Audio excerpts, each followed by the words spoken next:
अरे बाबा, आपण दुसऱ्यांच्या घरी आलोय ना, मग दुसऱ्यांच्या वस्तूला हात नसतं लावायचं. लहान असून पण मला तुलाच सांगायला लागतंय. चल तिकडे. आणि हे बघ, सावली टीचरचं काम आहे, तुझं नाही.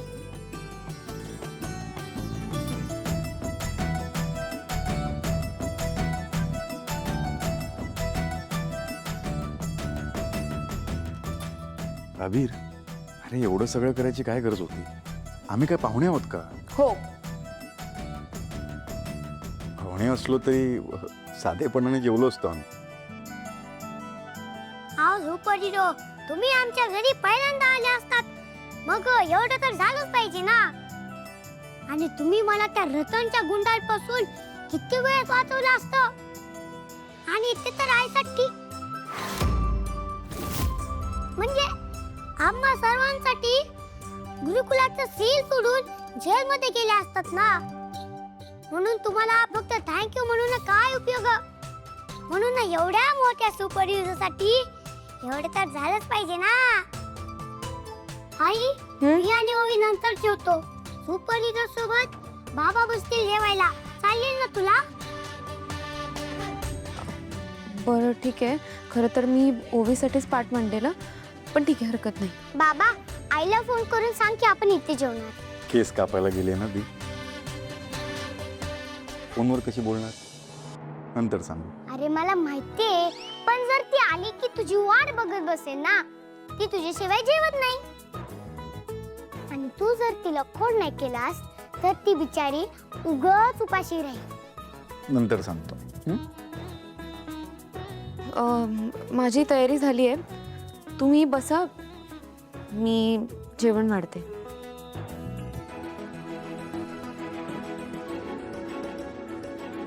वकील साहेब, कोर्टात आपली बाजू मांडताना तर तुम्ही एक मुद्दा उचलून धरा.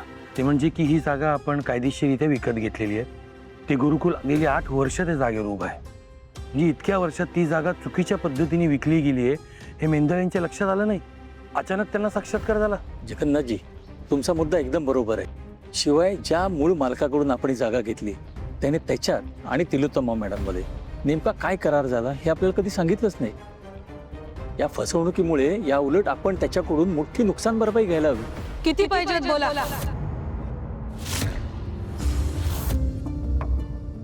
बोला. 1 कोटी, 2 कोटी, 5 कोटी, चल 10 फायनल. तू 15 कोटी देशील, पण तरीही माझी जागा आणि गुरुकुल मी तुझ्या ताब्यात येऊ देत नसतो. मी पण बघते ना गुरुकुल कसं माझ्या ताब्यात येत नाही, कारण ती माझी हक्काची जागा आहे. तुला ती जागा सोडावी लागणार, कारण कोर्ट आमच्या बाजूने निर्णय देणार हे मला चांगलं माहिती. कोर्ट निकाल लावणार. कधी रे पण? किती महिने लागतील, किती वर्ष लागतील त्यासाठी? मी तर सांगते आपल्या काही पिढ्या निघून जातील यातच.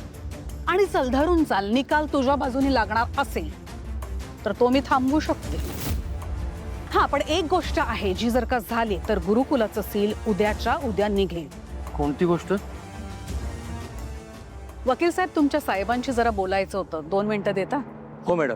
थँक्यू. तुझ्या लेकीला सांगून ठेवा, तिने तिचा शब्द पाळला नाहीये. ती अजूनही भेटतीये सारंगला, आधी सुद्धा भेटलीये. हे बघ, सावलीने काही केलेलं नाहीये. ही जेव्हा ओवीला भेटली ना तेव्हा तिला माहिती नव्हतं की ओवी सारंगची मुलगी आहे. उगाच खोटे नाटे आरोप लावायचे नाहीत तिच्यावर. तुम्ही खोटं बोलताय, तिला सगळं माहितीये. चल याच्या आधीचं सोड, आजचं काय? आजचं काय म्हणजे? काय झालं आज? तिने माझ्या सारंगला घरी बोलवले जेवायला आज. काय? शक्यच नाही. सावली का बोलवेल त्याला जेवायला आमच्या घरी? फोन लाव ना, फोन लाव तिला, स्वतः विचार.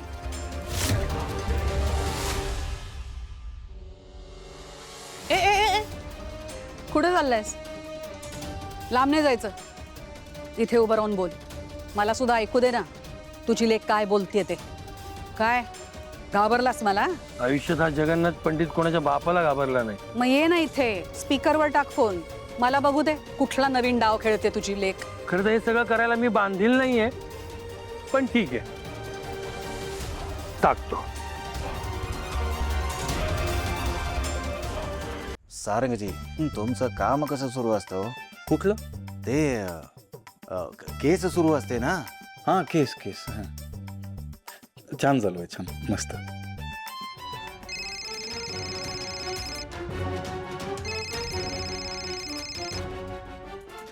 हा बोला ना आजोबा. हा अबीर, अरे जरा सावलीला देतो का? मला जरा महत्वाचं बोलायचंय बाळा. ठीक आहे. आई, आजोबांचा फोन आलेला असतो. आजोबांना तुझ्याशी काहीतरी बोलायचं असतं बघ. सॉरी, माझा एक महत्त्वाचा फोन आलाय, मला तो घ्यावा लागेल. तुम्ही 2 मिनिटं थांबा प्लीज. नाही ना आम्ही घेतो ना दोघे वाढून. पाहुण्यांनी स्वतःच्या हाताने वाढून घेतलेलं बरं नाही ना वाटत? मी आले 2 मिनिटात, मी वाढते. दे. हा बाबा, काय झालं? तुम्ही कोर्टात गेलेलात ना? हा मी ते मी सगळं सांगतो तुला नंतर. मला फक्त आता एक गोष्ट खरी खरी सांग. सारंग आलाय जेवायला घरी? हो, सारंग आणि ओवी दोघंही आलेत. तू बोलवलंस त्याला जेवायला घरी? बाबा, मी का बोलवेन त्यांना? अबीरचे पराक्रम आहेत हे सगळे. त्याने फक्त मला इतकंच सांगितलं होतं की तो त्याच्या फ्रेंड्सला जेवायला बोलवणार आहे म्हणून. आणि अचानक सारंगला समोर बघून मलाही धक्का बसला. पण बाबा, तुम्हाला कसं कळलंय सगळं? तुम्ही कोर्टात आहात ना? ते मी घरी आल्यावर तुला सविस्तर सांगतो. तू काळजी करू नको. हा मी ठेवतो फोन.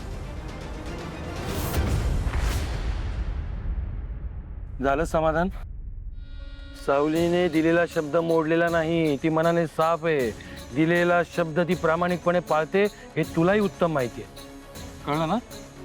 पण तिलोत्तमा, एक बरं झालं तू मला सगळं सांगितलं. चांगलं झालं. चांगलं झालं म्हणजे? हा म्हणजे काय, आता सारंगने आम्हाला एवढी मदत केली.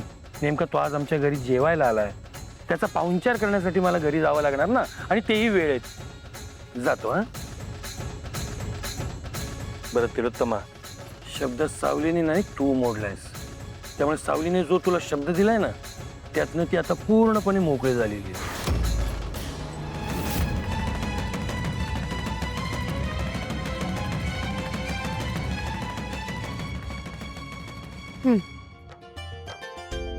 बडीशेप.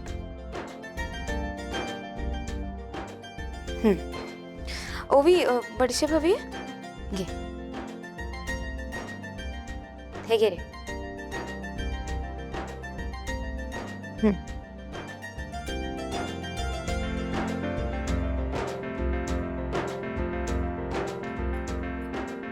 ओवी, जेवण आवडलं का? तुझ्या आईसारखं झालं होतं ना, की काही कमी जास्त होतं? मला तर वाटलं मी माझ्या आईच्याच हाताचं जेवण खाते. एकदम भारी होतं. ओवी, माझ्या भावाने पण तेवढीच हेल्प केली असते बघा आईची. हे काय रे अभिरा, मी काही केलं नसतं बघ. मी फक्त भाजी निवडून आणि 2 दिलेली असते. बाकी सगळी जादू तुझ्या आईच्या हातची असते बघ. बाबा, बघितलं अबीरच्या घरचे किती चांगले. आपण पण त्यांना आपल्या घरी जेवायला बोलूया. डन. सावली टीचर, अबीर, व्यंकटेश काका, तुम्ही सगळे आमच्या घरी जेवायला या.